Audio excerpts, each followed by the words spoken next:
Hi, and welcome to another episode of the Steeple Report. Today we have Jimmy Meeks and his wife, Julie Meeks. Jimmy is a former retired police officer of, I believe, 35 years and even longer tenure as a pastor. And Julie, I don't know as much about your background other than currently you are a police chaplain. So maybe you can fill us in a little bit, each of you, about your backgrounds more than I've said, and so the viewers can get to know you, and then we'll go from there. Thanks for having us on today. It's a privilege to be on, Richard. I'm happy to have you. Thank you. So, babe, tell them what you do. I'm the senior chaplain for our police department here in the city that we live in. And we live in the Dallas-Fort Worth area. My background, essentially, I grew up as a missionary kid in Indonesia. My parents retired from there after 32 years of ministry. And so I grew up as a missionary kid. Always felt like that from the time I was a teenager that God had called me into the ministry. And you know, when you live on the mission field, it's kind of all hands on deck. I remember my mom would be in one church ministering and my dad would be in another, because we lived in a little village and it was just us, you know. So God really, at that point, when I was a teenager, really just, I felt like called me into the ministry. And Jimmy and I pastored a church for about 12 years. But most of my background, you know, before that was essentially raising our 6 kids and, getting them up and gone. And that's a pretty important job in itself. Yeah, it is. And the last almost 5 years, I mean, it's been 5 years, maybe almost 6. I have to do the math, but I've been the chaplain at this city. It's been where for the first time I really feel like I'm walking into what God had called me to ages ago, even though this is something I would have never had chosen for myself or would have ever years ago ever had envisioned me doing. So it's pretty interesting. What I really enjoy is the mental health aspect of it. And, you know, really, I'm fortunate that my city has sent me to a lot of training. So I've got a lot of training under my belt towards that. And I'm also part of our peer support team. And peer support team we have one for like multiple cities. And so that's what I do, and I enjoy it. Well, I'm fascinated and look forward to talking more about that, because recently I interviewed somebody with the Billy Graham it's not evangelistic, it's evangelical. No, it's evangelistic association. I always get the two confused in the title. EGA. But and we were talking about that they have a large group of emergency response chaplains, and so I've been taking some courses and reading a lot in that regard. Actually, one of the books, Crisis and Trauma, is behind me here, and so I'm looking forward to that as something I'm going to get involved with as well. The chaplaincy is something that a lot of people I don't think are as aware of, so I look forward to talking to you more about that. So, Jimmy, maybe your turn to fill us in.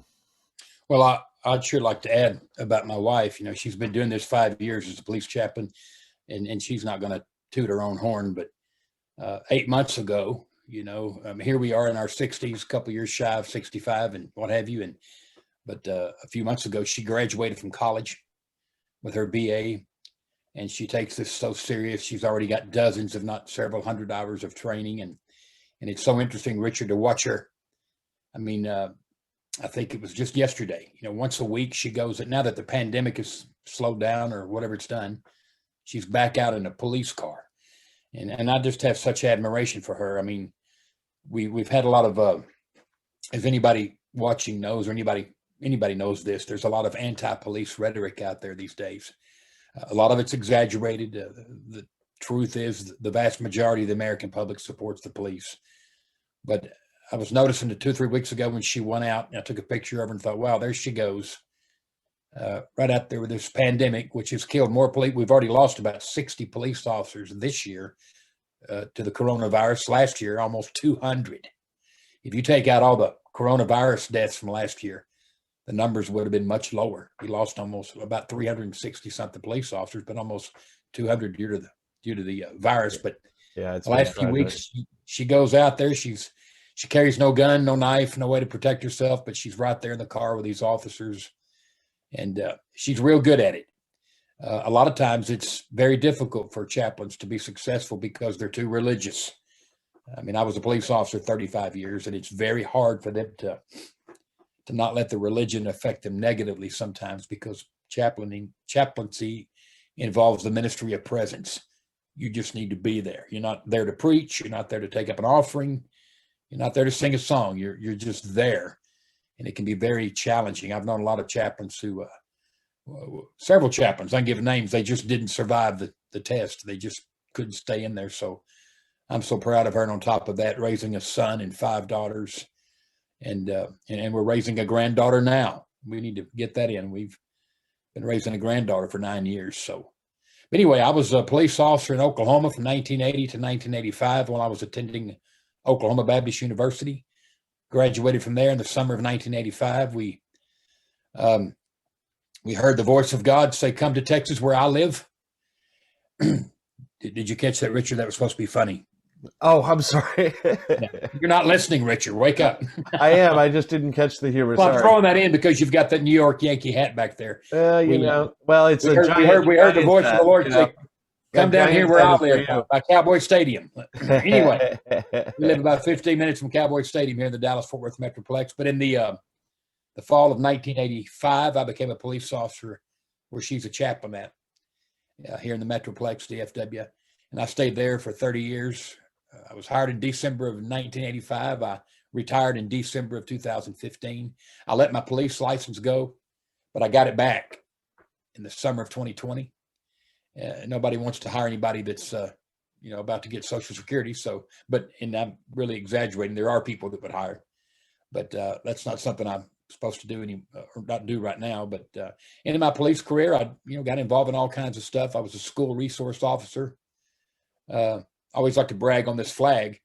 When I was a school resource officer, a student of mine, when he graduated high school, he joined the Army, went over to Afghanistan where he had to fight and take a lot of lives. And about 15 years later, he showed up at one of our seminars in North Carolina, Charlotte, North Carolina, and he gave me this flag.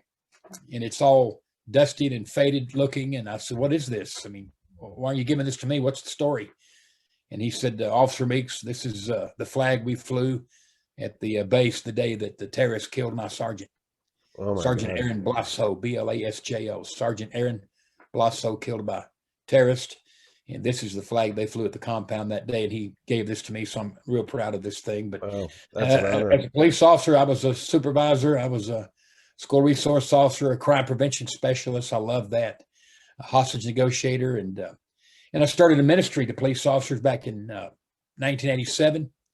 We had we've done several radio shows over the years. I think 4 different times on stations. We've had radio shows for police officers sharing the gospel. We put out a Christian newspaper for about 10 years called Cop and Cross around the country. That was back in the 80s and 90s. And together, Julie and I pastored a church in the south side of Fort Worth for about 11 and a half years. We left there in December of 2015. I think it's harder to pastor. Pastoring is probably one of the toughest jobs out there. Speaking of Billy Graham, I was down there a few years ago, and I was reading that 1,000 pastors a month are walking off the job. 34 preachers a day are quitting. So there's a real serious problem with a lot of that. That's a whole other topic. But there's a lot of study on that backs up what you're saying. I think, it's there was a survey, I think it was by Barna or Pew or somebody, that did a pretty broad survey, and I think it was like 1 in 5 were saying that they don't foresee themselves being a pastor for more than Oh, they're dropping like the flies. next 5 And there's years. a lot of stress. I mean, 1 out of 7 senior pastors struggles with pornography. Yeah. And 20% of our youth directors Yeah. struggle with pornography. So, and I know why they're doing that. It's the pastorate can be so hard. Yeah. I mean, I was pastoring full time while working as a street cop, trying to stay alive. And I remember a night, Richard, I couldn't see to drive. I was crying so hard, the tears. I had to pull over the side of the road. I couldn't see to drive, and I thought I was having a heart attack, and I was 37 years old. I'd been at the church as a pastor for 2 weeks. 2 weeks. And I would end up staying there for almost the next 12 years. That's kind of what I do. And right now we're involved in a ministry to police officers called the Cornelius Project. Okay.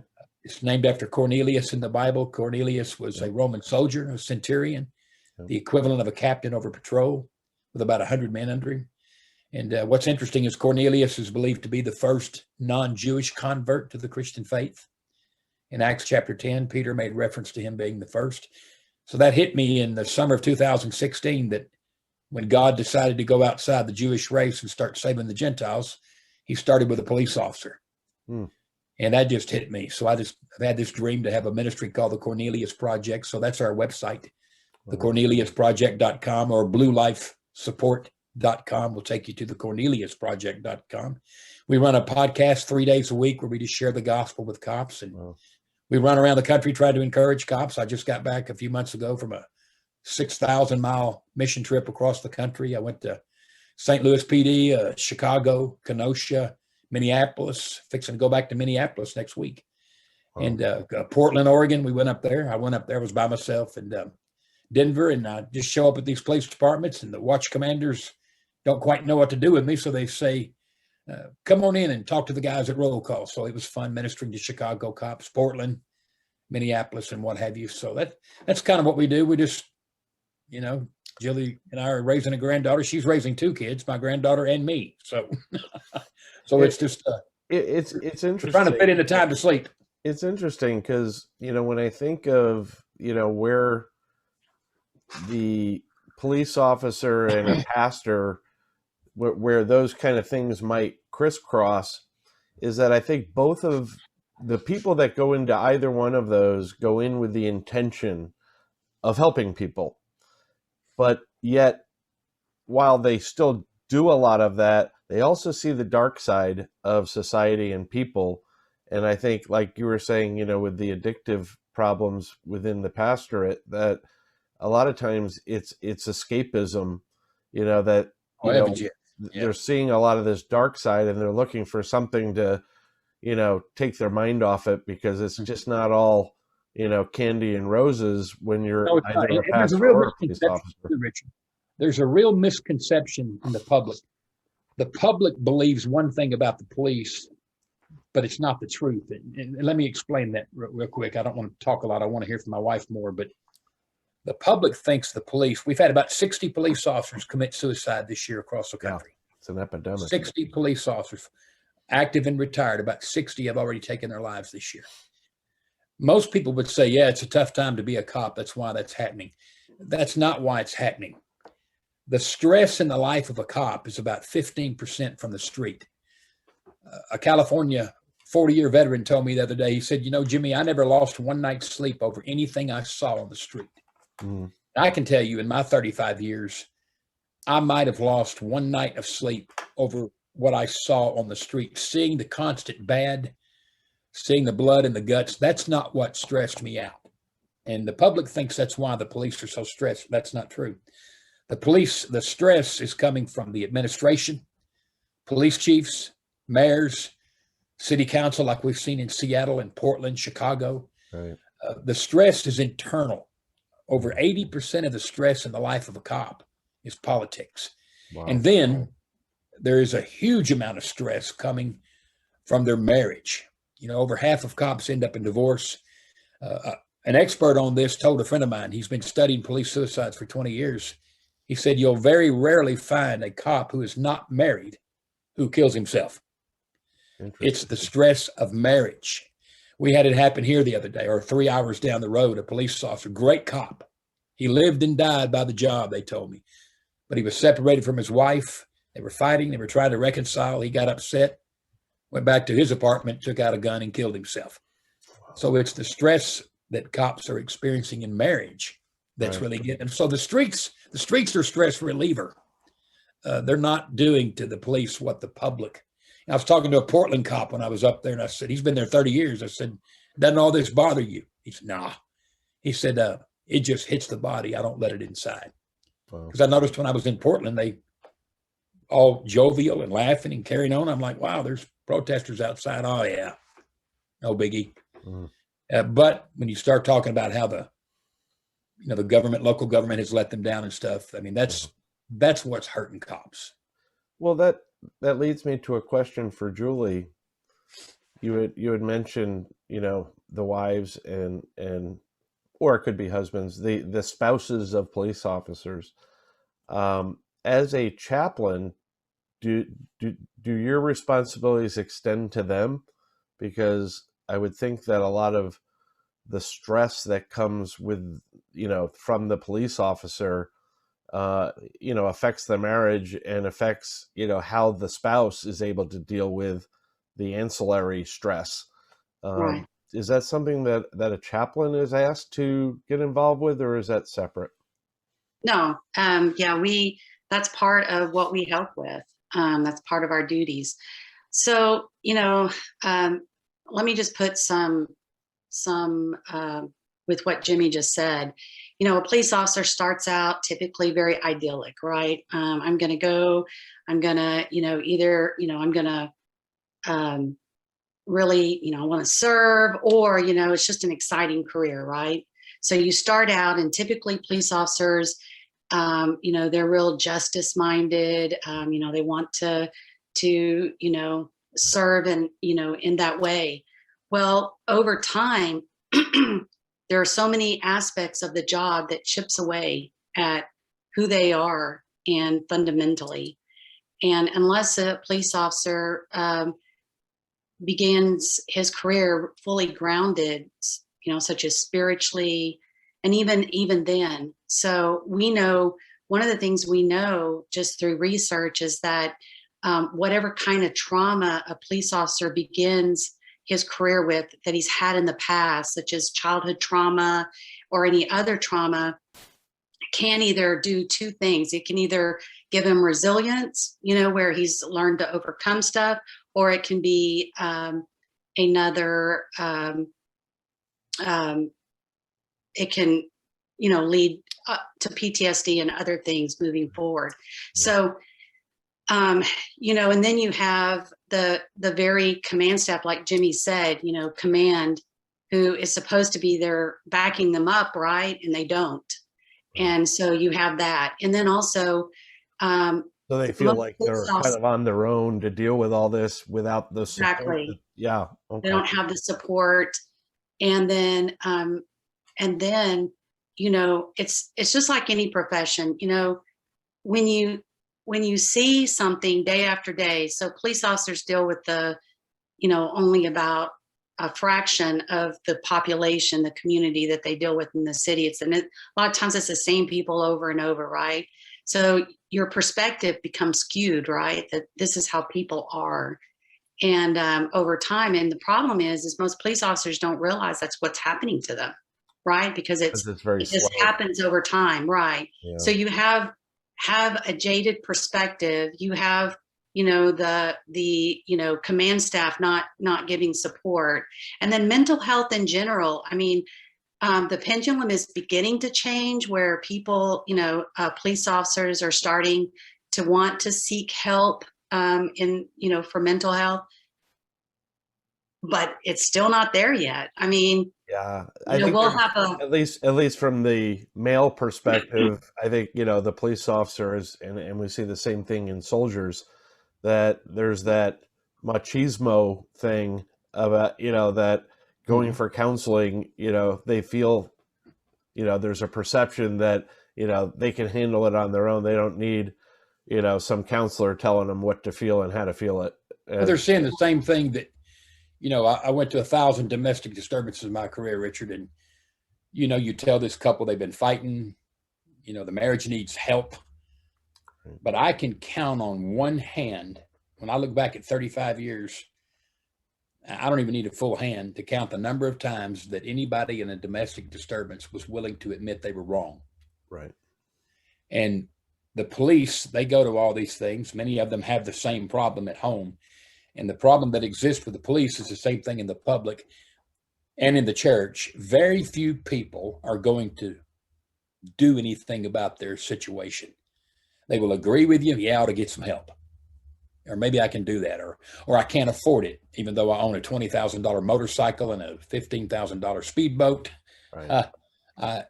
Very few people. I was reading some research the other day by USA Today, and they had interviewed hundreds, over 400 police officers at a big old department in Texas, and only a fraction of them were seeking any help. And there's never been more resources available to the police to help them than today, or veterans. Right. We have thousands of organizations committed to helping cops and veterans and first responders, Right.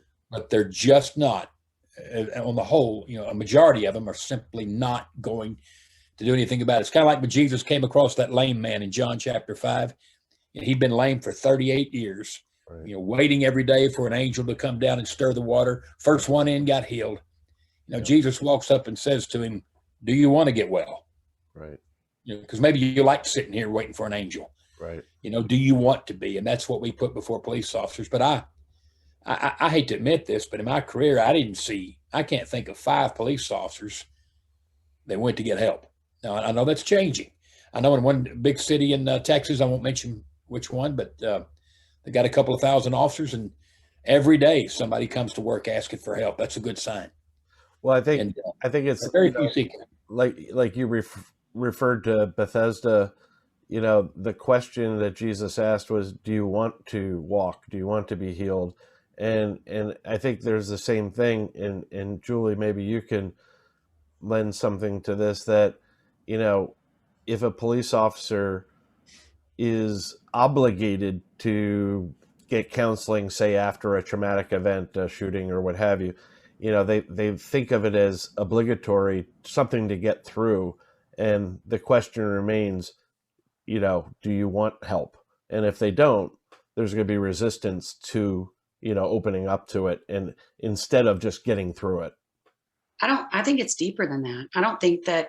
I think you have to realize that you need help before you get help, right?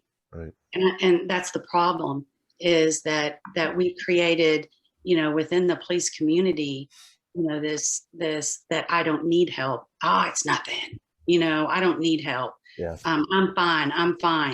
Right. And they don't realize that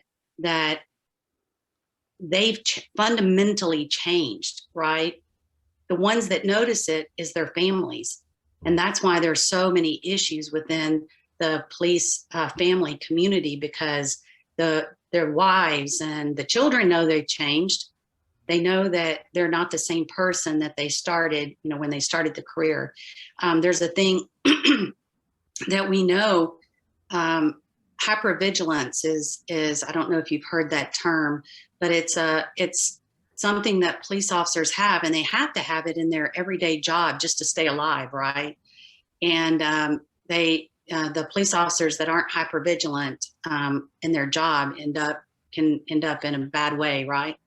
So, but this, we know that this continued every day in and day out hypervigilance eats away at, because it's hormones that are actually fundamentally changing the brain. And so they start to begin to act in different ways. They get home, they can't let their guard down. It starts to even control, like I said before, their perspective. Oh, and it starts all people, but they don't realize that they've been changing because it's been a gradual change. And so, but their families do. I used to, a long time ago, teach with another police officer in the academy. And one of the things I would always tell the officers, look, you may not know you're changing, but your family does. And if your family is saying, hey, you have an issue, you have a problem, you know, maybe you need to go get some help, or You have to listen. Or, you know, you listen to them. But that's the problem. I don't have an issue. I'm fine. I can handle this.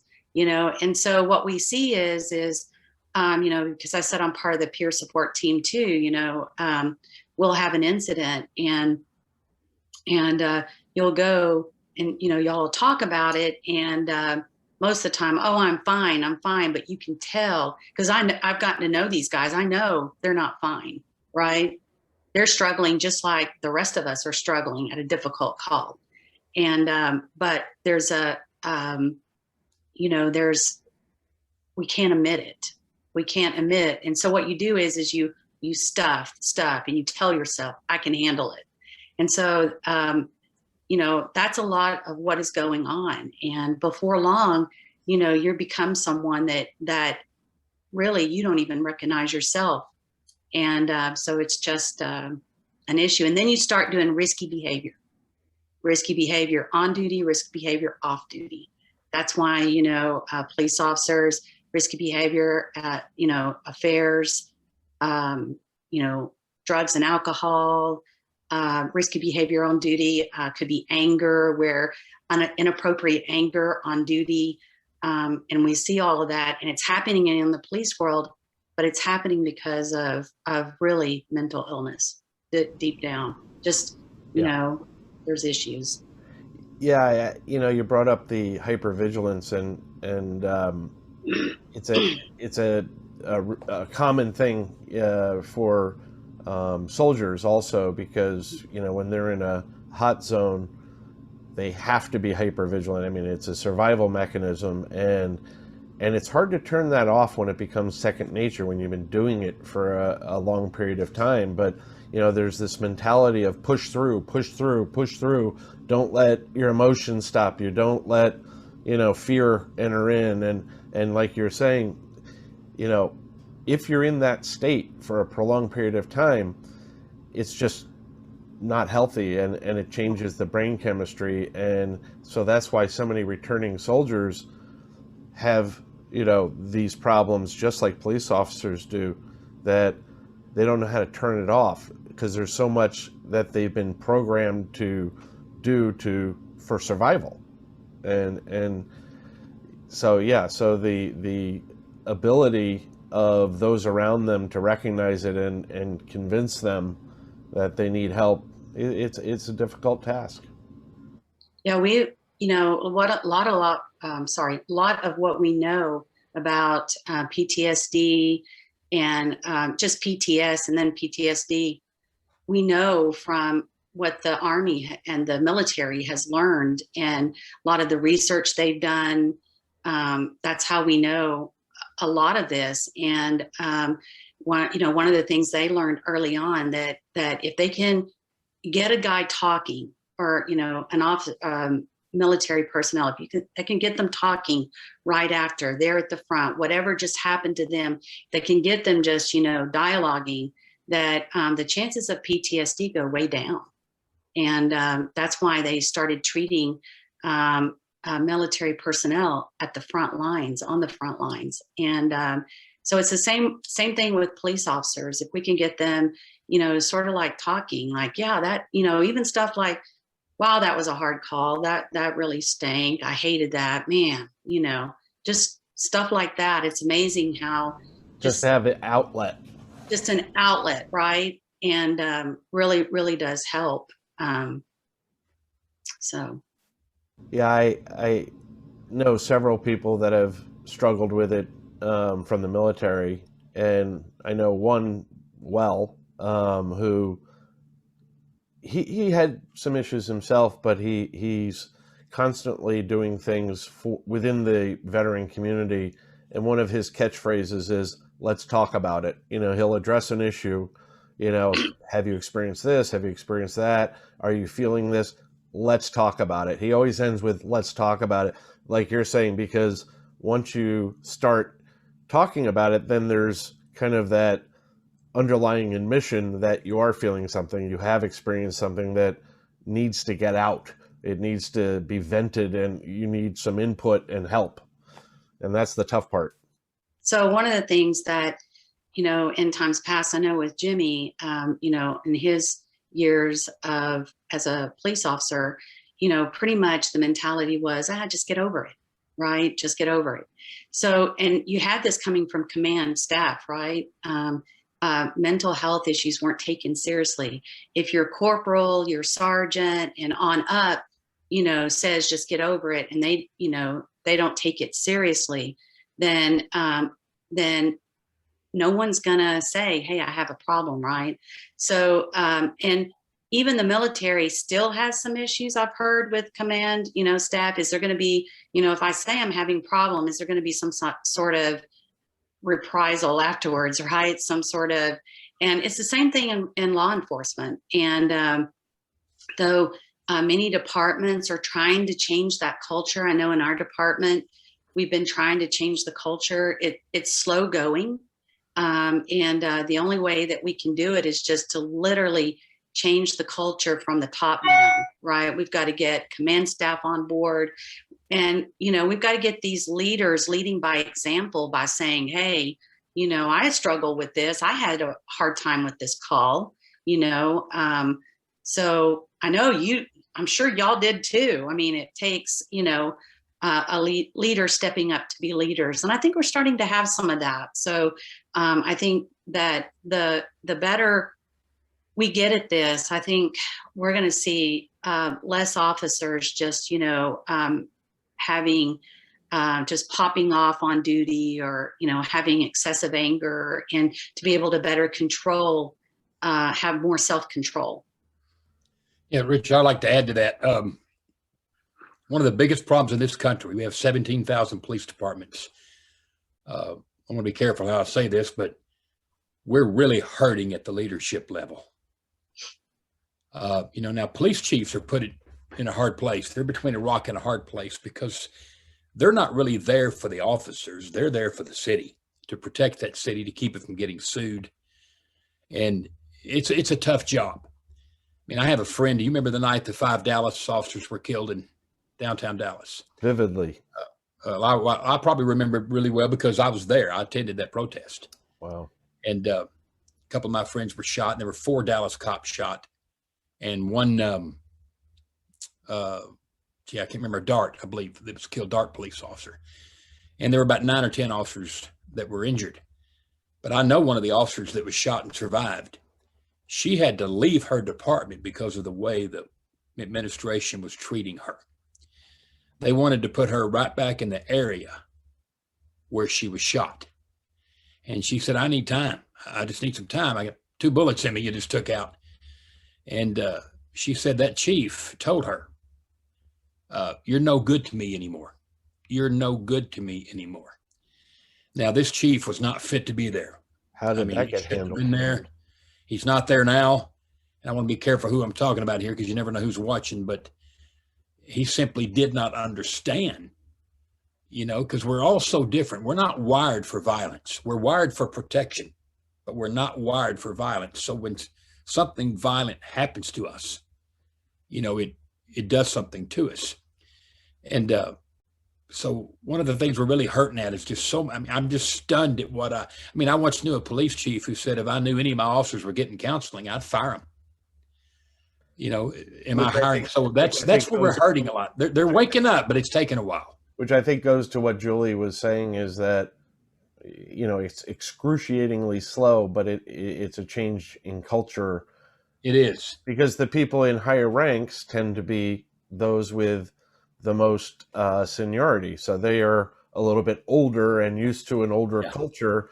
And as we all know, as we get older, we become a little more resistant to change. So there's probably all those things working together, right, Julie? Yes. And I think, one of the things I'm seeing in my department is that it's the younger officers that come in. I recently had a really difficult call, a suicide of a kid. And what's horrible is that 3 days earlier, those same officers that worked the call were the same officers that worked the death. And I was in both. I was with them at that first call and then also worked the death. So all of us, but they're young and they're new, right? And so we were able to really dialogue about it, talk, all of us. I mean, we were checking on each other and saying, yeah, that was tough. I mean, even as a chaplain, one of the things when I became a chaplain, we had have a mental health professional that works with our city. And so one of the things she said to me, she said, Julie, you're going to find, as a police officer's wife, but also as a female chaplain, a lot of the guys are going to talk to you more than they might talk to somebody else. And she said, you're going to be carrying. She said, you're going to be carrying a lot. So what I want to know is, who do you talk to? Who's your counselor? And she's right. Sometimes, a lot of times, us chaplains, we carry a lot, and we can get, compassion fatigue because, we carry so much, but we don't really have anyone that we really, give it off to really talk about it. So I've really, one of the things I've done as a chaplain, and also as a leader, is like I'm really trying to be working towards my own mental health and learning good habits such as breathing and meditation and those things to really combat anxiety and things like that. And so we have to also get good at it so that we can train other people. Yeah, it's interesting you bring that up, because I've had this discussion in the context of pastors as well, because oftentimes they are, somebody's first counselor, and they hear a lot of the stress and trauma and the sad and disastrous part of people's lives. And then recently on this channel, I interviewed somebody who was involved with an organization that helps people that are involved with domestic violence and human trafficking. And I asked the question, because we were kind of touching on the chaplaincy discussion. And I said, is there anybody that is a chaplain to these people? And she said, no, but her husband happened to be a police chaplain here locally in Virginia Beach. She said, you know what, I'm going to mention that to him. Maybe it's not the police chaplain, but maybe it's something that needs to be considered and done, because like a chaplain, like a pastor, these people are seeing people going through trauma, and they're seeing some really ugly things, and they need to be pastored or chaplained to, if that's a word, to be propped up and help and listen to and all of those things. And so I'm glad you brought that up. Yeah, what some people, a lot of times people don't understand what a police chaplain actually does. We work with police officers.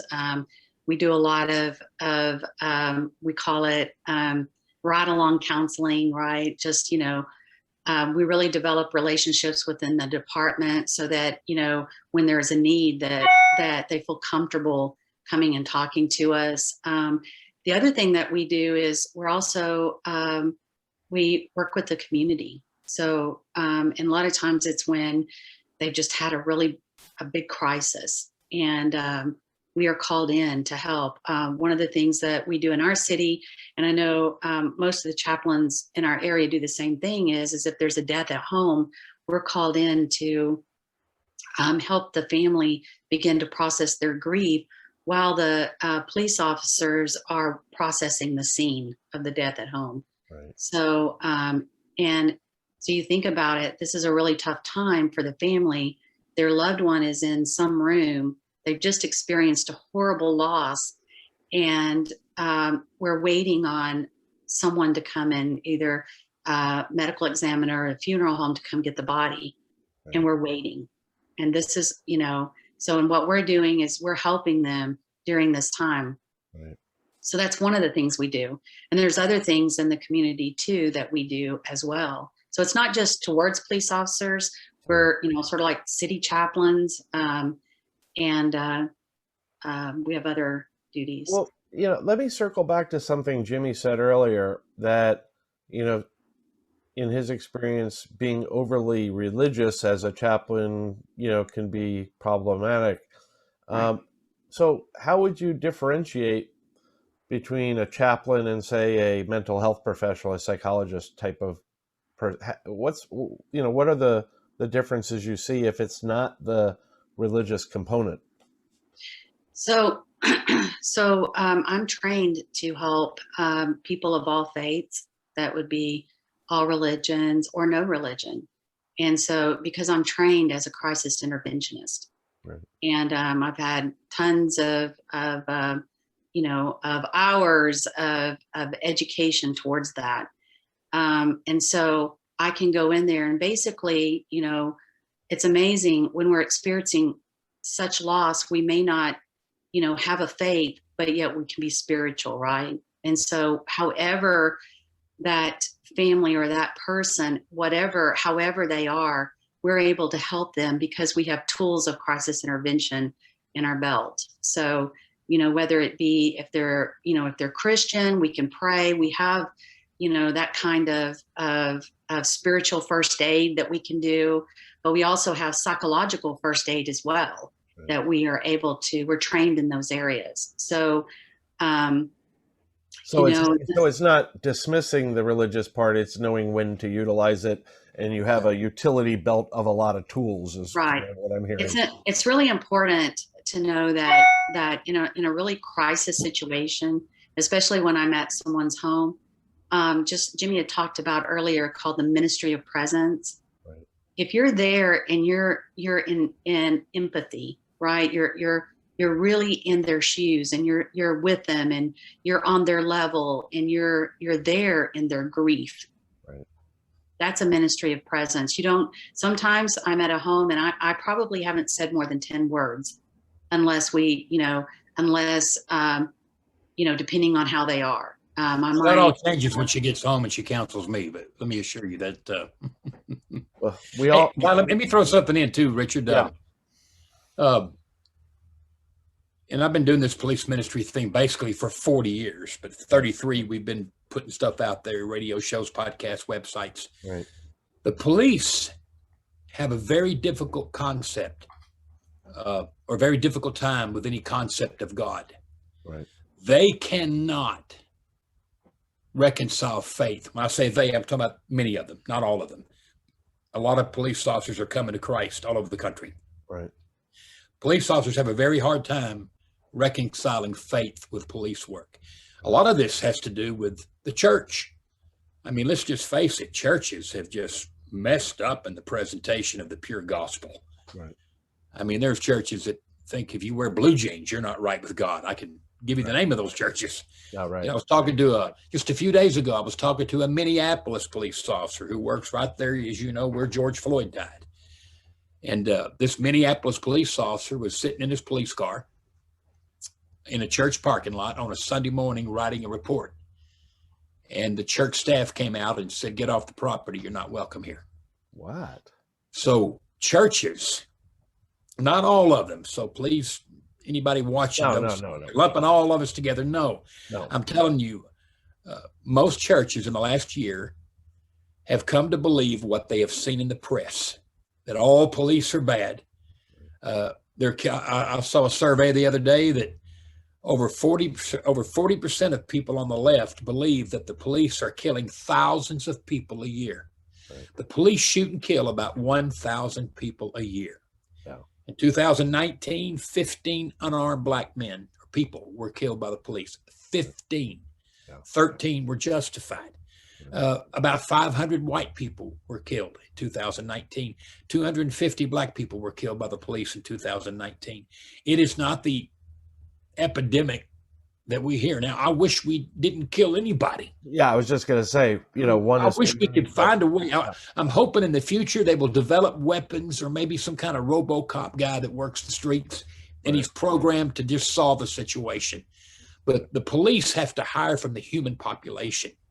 And that means they're going to get some bad apples, just like Walmart has some bad apples, Target does. Yeah. And on goes the list. Yeah. But police have a real hard time with the God factor because the church has not been good at explaining, the gospel, and they see these televangelists begging for money and living like kings and queens. And that's a constant joke.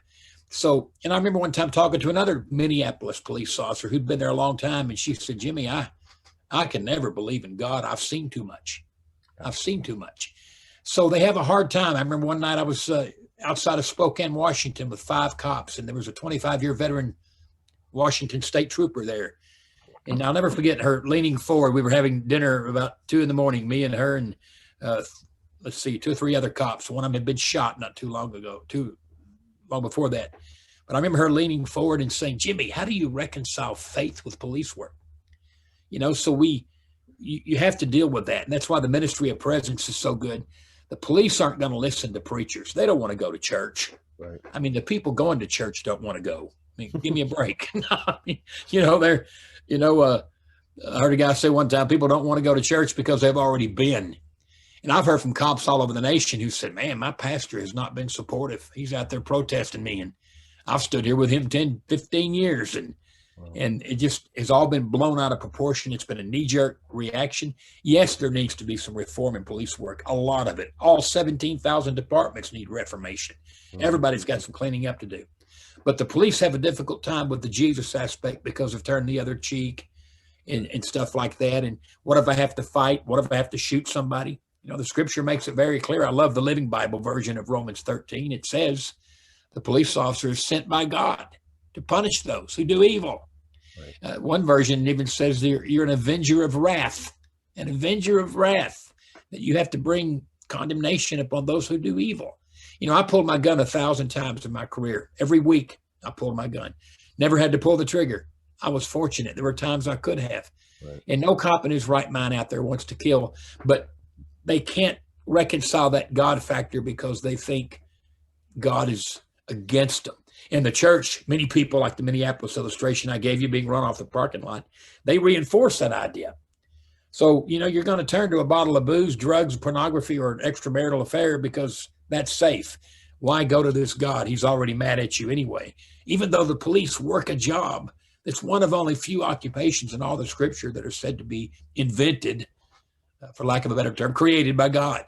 Right. So it's crazy it's unfortunate. But I remember one night years ago, Richard, telling a fellow police officer, I was working an off-duty job and he was on duty. He pulled up and his name was TJ. And I said, TJ, Jesus loves you just like you are. He couldn't shake that. He could not shake the idea that God, and I told the same thing to that trooper who said to me, how do you reconcile faith? I said to her, Linda, the Father loves you. God loves you. And that is very hard to accept because police work in a performance-oriented environment. You got to produce, make arrests, write tickets, make contacts, but you can't fit the God factor in. There's too much evil in the world, which you wouldn't even know that if you didn't know there's also good in the world. And the fact that there's evil in the world ought to tell you there's another side to the coin. Yeah. You only know it's evil because you know it's right. Because there's something to compare. That's the hard problem people have. That's why we always beg people, hey, and it takes usually another policeman to reach a cop. Right. And that's why we have this ministry to police and ask people to support us with their prayers, their money, or whatever. Right. So we can, next week I'm going up to Minneapolis Police Department again and hanging around with those guys doing something really interesting, and we can reach these guys. It's hard to get the church. It's hard to even get the churches behind us, and we're trying to win them to Christ. But I can't get. I mean, I got like a 0 success rate at reaching out to churches saying, "Hey, help me reach the cops." Because they're not going to listen to you, Pastor. They're just not. But let me get them in there for you, and then they'll come listen to you. I hope that makes sense. It does. And just on the side, send me some of the details of where you're going to be, and those I can put them at the end of the video here. So sure. Somebody might see that, but maybe there's a Christian billionaire there that wants to get rid of a couple million. Who knows? You never know. I don't know. Well, it just takes that. We don't pay anybody on our staff, and right. We jump in the car, like I told you the other day, drove 6,200 miles, loving on these police officers, and wow. And God is shaking up the country. 2 Chronicles 15 says that there was trouble in every city, nation against nation, not safe to travel anywhere. And then it says this, a stunning Bible verse, 2 Chronicles 15, verse 6, for the Lord was causing trouble in all the cities. People ask, who's behind all this mess? Democrats, Republicans? The Lord. You know, when we don't listen to him, he may end up putting you in the belly of a whale. He's been known to do that before. Right. And a lot of cops, and I tell them this all the time, you know, and you're in the belly of a whale. You know what I mean? You're in the belly of a whale. You've run from God. You hit on a ship. A storm came up. You got tossed over. A big fish has swallowed you. You're in the cold, dark belly of a whale. What now? The Bible says in Jonah 2, verse 1, you know, from the belly of the whale, Jonah cried out to the Lord. So that's what we have a podcast we do 3 days a week. It's called Blue Life Support, Monday, Wednesday, and Friday. Right. It's a podcast, 10 minutes. And over, I tell these officers, there is refuge in Christ. Right. Come to Christ. Right. But, you know, they probably wouldn't listen to that preacher. I hope they will. I mean, the Spirit of God can do whatever he wants to do and draw people to listen to whoever. But, you know, my wife is a chaplain. She works hard among these guys. I worked amongst them 40 years. And, you know, just last night, Richard, just 16 hours ago, I was on my bicycle in downtown Dallas. And I found a bunch of cops down there. I won't say what department they were from, but about 6 or 7 police officers. They stationed them downtown because Dallas is just, there's always a lot of bad stuff going on down there. I mean, President Kennedy was shot down there, as you remember. It's just always, We had a police officer killed in Dallas years ago who was on a traffic stop, and a homeless man walked up and took his gun from him and just shot him, just practically blew his head off. Before he shot him, and this is where, right across the street from where the rally was 5 years ago, when, you know, 5 cops were killed and about 10 injured. But before he shot this officer, his name was John Chase. He was killed in January of 1986, I believe. Or 88, 88. Dallas lost 5 cops that year. About every 2 months, they lost a police officer. But the crowd standing nearby saw the homeless man take the gun from him, and they cried out, "Shoot that pig. Shoot that pig." And he shot and killed it. Wow. John Chase, January. I was on duty that day in my city, which was 20 miles to the west. And I remember a disc jockey coming on TV or on the radio, a Christian station. They never do anything like this. They never do anything out of the ordinary, but he was just weeping. So we want to reach the cops. Think who could do more in a community than a police officer? I mean, the world, the sky's the limit. You know, as a cop, I was able to start a basketball camp 25 years ago. It's still going. They missed last year because of the virus. Maybe they'll kick it back in. 25 years straight. There's so much. And I could put you in contact with Tyrone Davis, Atlanta, started Clippers and Cops. Right. Look what Tommy Norman is doing in Little Rock, Arkansas. He's got 1 million followers. Right. He's raising money. He's constantly in the community. I love the community. My wife will tell you, we live in the same town and district I worked at. Wow. You know, we love it. She's right here. We're one of there's only probably 4 or 5 departmental employees, babe, probably that live in the city. Cops don't like living in the city. We lived right here, right here on the tough side of town. I mean, I hear about every 2 weeks, I hear a gunshot out back here. And we had a murder here a few months ago, about 4 blocks over. And you know, we want to serve this community. But you know, that's what Christ does to the heart. Right. And I loved getting out and talking to the public. The day I retired, my chief, he said this to all the guys in there. Jimmy's leaving. Is anybody in here going to start getting out of the car and talking to the public? Right. You know, you got to have a heart for that. And I have a heart for that. And my wife has a heart for these cops and the community. And, you know, it's just, it's a matter. Police chief told me 2 or 3 days ago, he said, "You know what's wrong with the police, Jimmy?" I said, "Well, I have my opinion. What's yours?" He said, "The heart." I said, "That's it." Yeah. They need when you get a new heart, you want to do good. And the basis of the new covenant is that you get a new heart in Christ. Right. It's indwelt by the Spirit of God.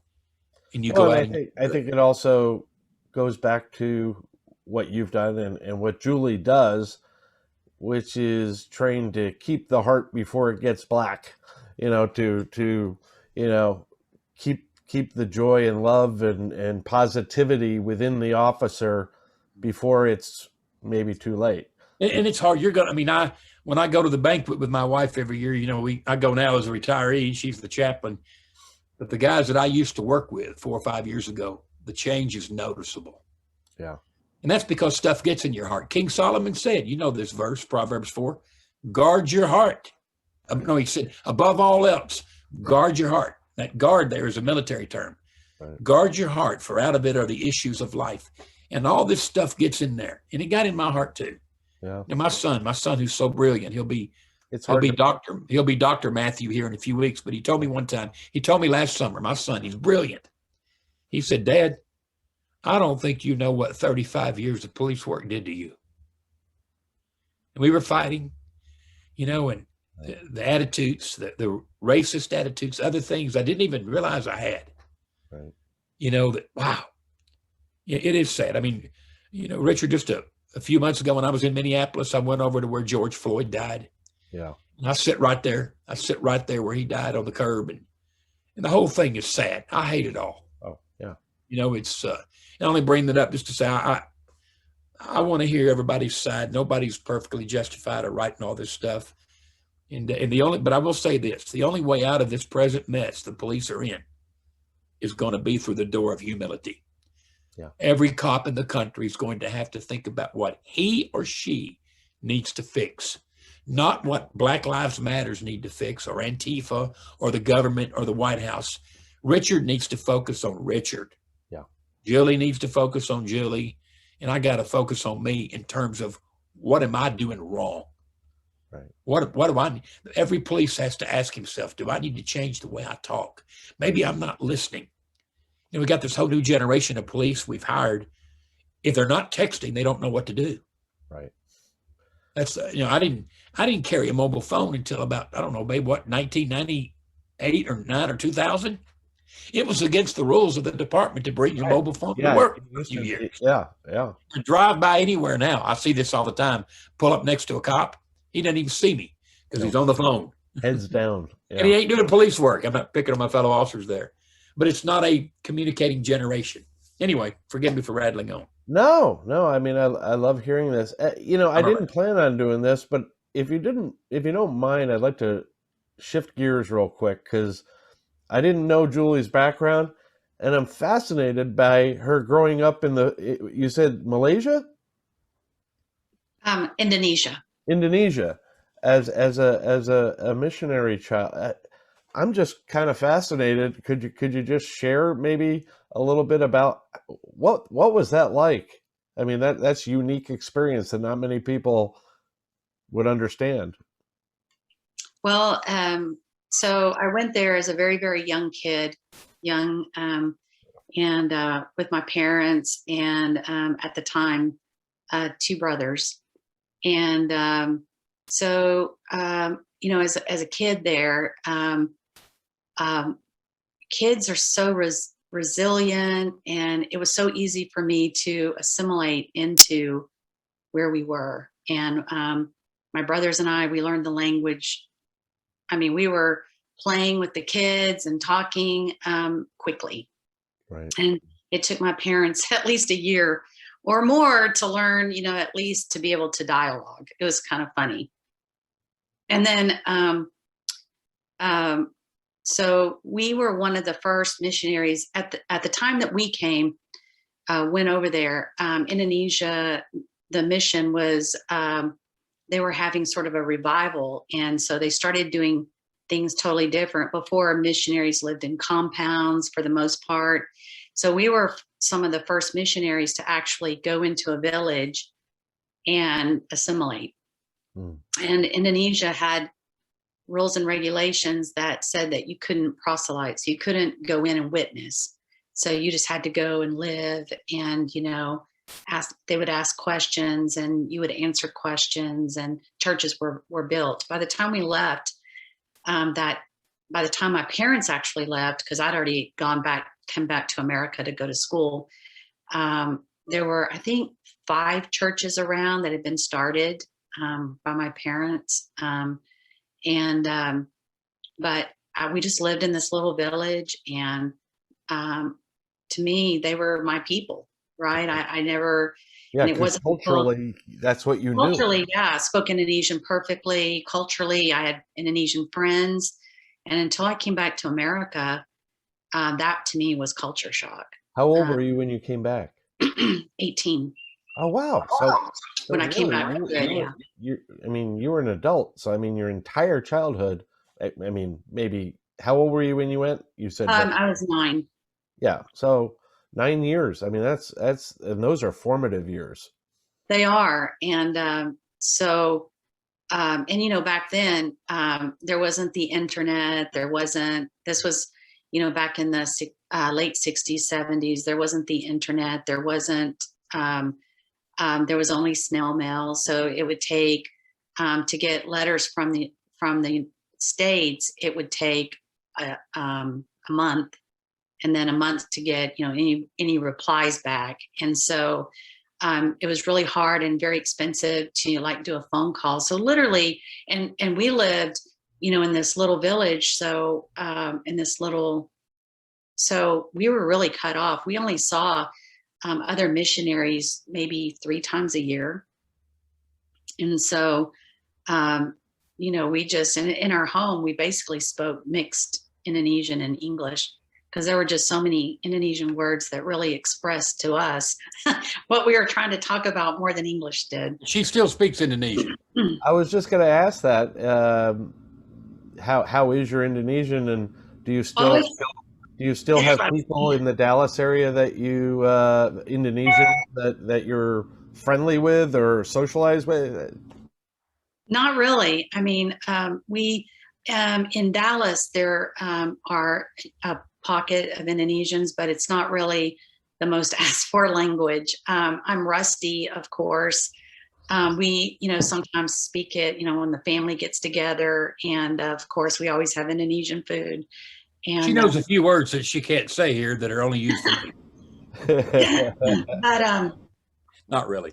But I think excuse me, I think the thing that has really helped to probably, as a chaplain, is that in Indonesia, it was one of the most largest Muslim nation in the world. And so my friends, one of my best friends was actually, she was a teacher in the Muslim school. So she taught me the tenets of Islam, and I would teach her about Christianity.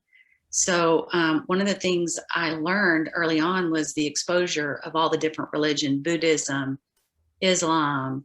And so I studied these different religions. How that makes me a better chaplain is that I'm familiar with people from other cultures. I mean, essentially, I grew up, I have a different worldview than so many other people. And in the community that we live, it's very diverse. And we have people from all over the world that live here. And so I think it's made me a lot more compassionate and empathetic, and I think it's helped to make me maybe the kind of a better chaplain, or the kind of chaplain that I am. I think it's given me a different perspective. I guess that's what I'm saying. Richard, you'll have to have her parents live down the road here. Oh. You'll have to have them on sometime. You'll have to bring them on, let them talk about. There's a shortage of missionaries these days. A lot of boards are having to pull back because of finances, but you ought to have them on sometime, let them talk about their experience. I would encourage others to go to the mission field. Love that. Yeah, I was thinking, along with what you were saying, Julie, that living abroad, in addition to the things that you mentioned, I think it also probably gave you a good sense of patience, because, when you're evangelizing overseas, you learn that it's not a quick thing that happens. It's a patient, persistent, thing that takes, relationships too, which is part of your skills as a chaplain, is building that rapport, and the fruits come not just by throwing the Bible at people, but by building a relationship and having that empathy that you mentioned, and sharing of cultures, and yeah, I'm sorry I got off track, but that's all right. I'm used to being on programs with her where nobody's interested in what I'm doing. That's okay, Richard. I should say I've been there twice, and I'm going to say this and shut up, but you don't go to Indonesia and hold a revival meeting and give an invitation. Yeah. Right. That's an American thing. You have to develop a relationship. And in America, we just want to preach it, folks. Right. And she's good at developing relationships. Right. I mean, you may go a year without ever preaching. I mean, she's been in the car with cops who said, I'm an atheist. Oh, okay. Right. You know, I wasn't going to ask you, but that's interesting. Right. But she developed that relationship. And after a while, they might bring up God that they Right. didn't believe in. So I would. it's hard. That's a challenge for religious people to not be too religious. So Yeah. a funny story, of course, you know, I mean, Indonesia back at that time was like, it was like living in the mid 1800s, you know, because of the technology, you know, everything wasn't there. Roads were bad. So electricity was iffy, you know, we had it, you know, sometimes of the year, sometimes we didn't, running water. So yeah, I learned how to mitigate all those challenges. But one of the things about witnessing and things and developing relationships. So my dad, if you would have to, he's one of these. He's a very quiet man, but he was able to really develop great relationships because, like you said, he's really patient. He's a really patient guy.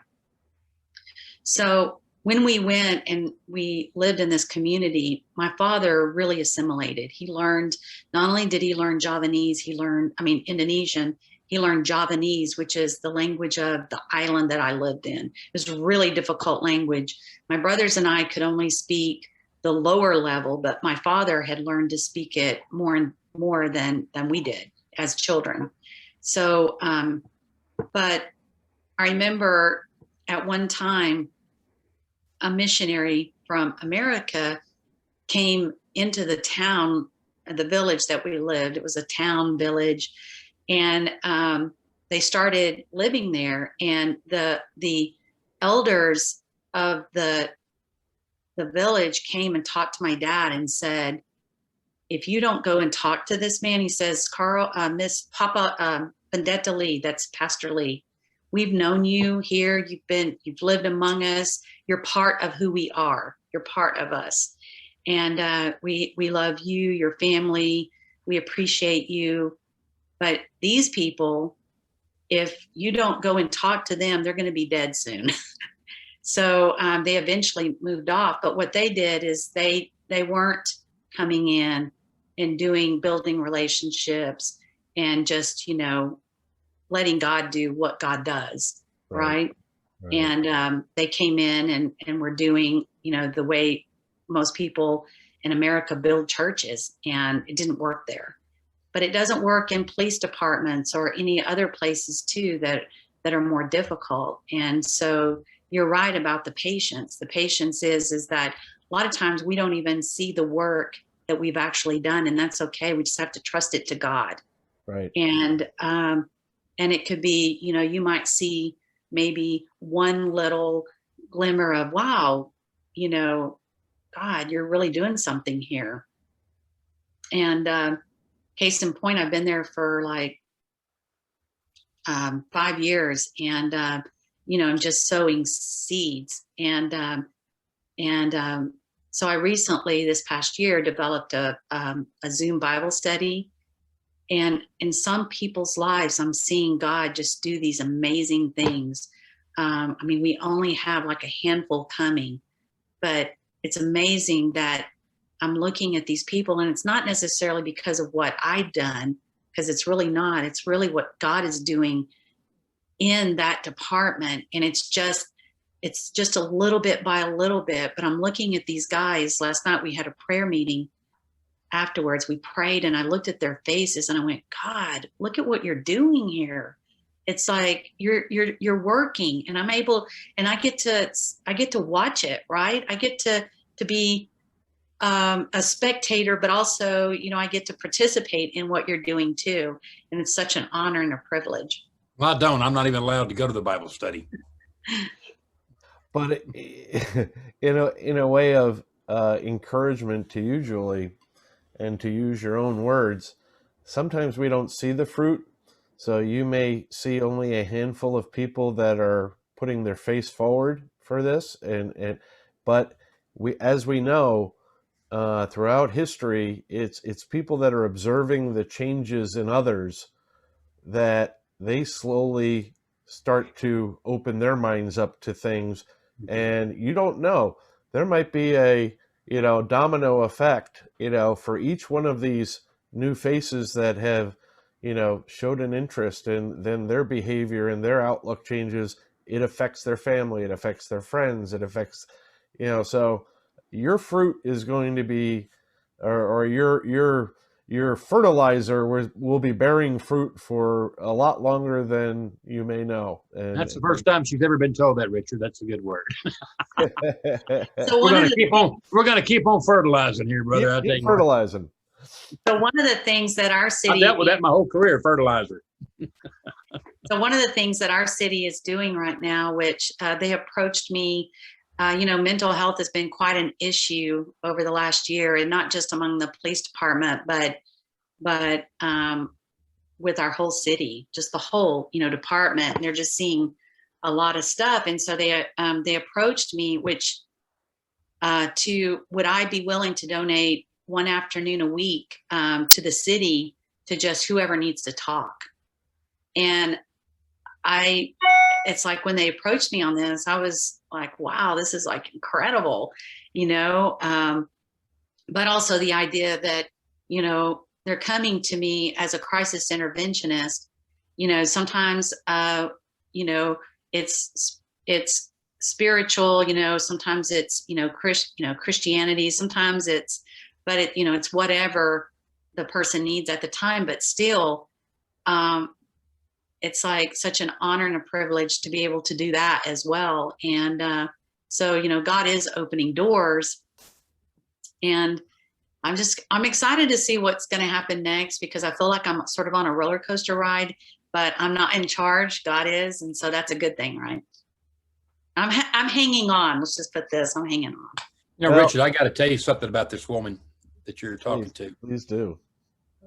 We got married in 77. In the spring of 78, we got pregnant, and she gave birth to a little boy when she was only 20 years old. And that little boy only lived a few days, and he died. I'm sorry. And then over the course of the next 20 or 30 years, she had 5 or 6 miscarriages. And my wife has buried as many children as she has given birth to.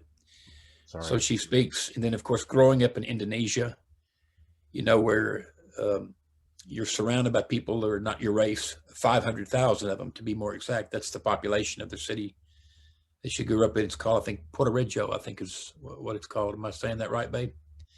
You out of the abundance of all this hurt and rejection, and to be honest, of all the stuff that I've done that's been hurtful to her and what have you, I mean, there's just been a real message that's birthed out of her that's just been incredible.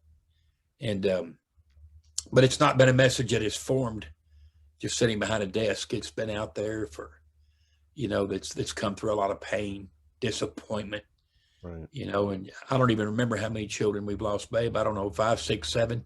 That first little boy weighed 4 pounds. I mean, he looked perfectly normal.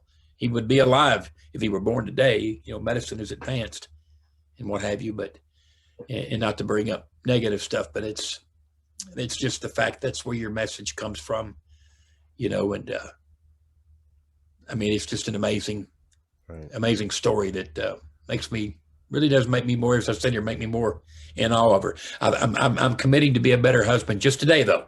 Just today, for today. We'll go back and be the real me tomorrow. And then make that same promise tomorrow, and you'll get on a roll. Yeah.